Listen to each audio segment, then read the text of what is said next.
फिर आपका कोई दोस्त आपको ये बात बोले ना कि तू इतनी मेहनत क्यों कर रहा है, रिस्क का वादा तो अल्लाह ने किया है, तो उसे कहना भाई तू अपनी हालत पे खुश रहे। बेशक अल्लाह ने वादा किया है, अल्लाह सुस्त आदमियों को पसंद नहीं करता। मैं अमीर आदमी बनूंगा और बेशक रिस्क का वादा अल्लाह ने किया है, लेकिन आप लेने वाले की बजाय देने वाला हाथ क्यों नहीं बनते। आपके पास भी वही दिमाग है जो एक मिलीनियर के पास है, लेकिन अगर आप फिर भी गरीब हो तो इसका मतलब है या तो आप बहुत लेजी हो या आप अमीर बनना नहीं चाहते।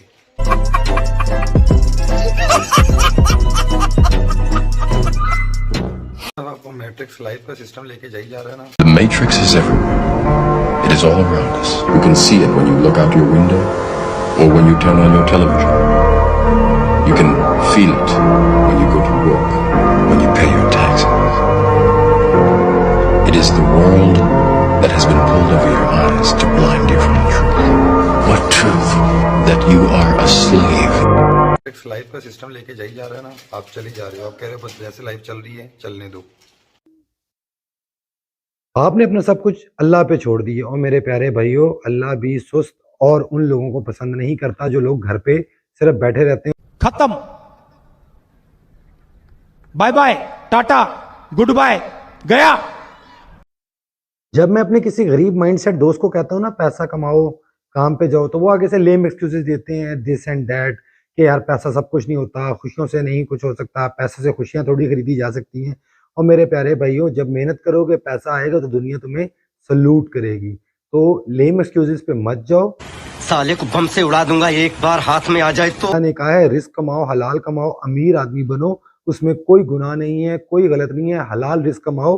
तो मेरे प्यारे भाइयों, कामों पे निकलो, ना कि घर बैठ के अपने आप को डिप्रेशन में डालो और अपना काम करो। और अगर काम नहीं समझ आता तो शहरी शाह प्रॉपर्टी वाले से रब्ता करो। तो काम बहुत है हमारे पास, सिर्फ करने वाले लोग हमें चाहिए, हमें मेहनती लोग चाहिए। अगर आप मुझसे पूछें क्या काम है और क्या करना चाहिए, तो भाई हमारे पास तो एक ही काम है और वो है रियल एस्टेट। आज की मजदूरी यहीं खत्म करते हैं। अगर तुम्हें वीडियो पसंद आई तो लाइक मारो यार। मुझे नहीं पता, मुझे 2 मिलियन लाइक्स चाहिए, कैसे ना कैसे करके मुझे चाहिए। रियल एस्टेट वाइब एक ऐसा प्लेटफॉर्म है, एक ऐसा सोर्स ऑफ इनकम है, एक way of generation of income है कि उससे इसके अलावा आप किसी भी जगह से इतना पैसा नहीं कमा सकते।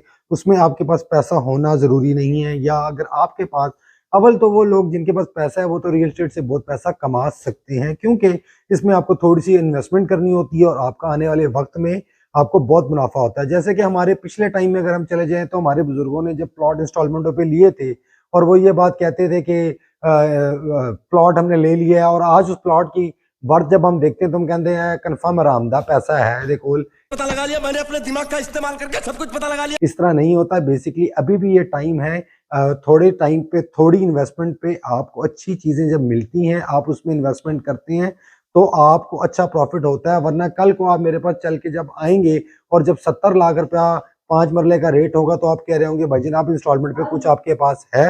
उठा ले रे देवा, उठा ले रे बाबा, मुझे अमीर को नहीं रे, ये 2 गरीबों को उठा। तो बेस्ट ऑप्शन ये होता है इस टाइम इन्वेस्ट करें।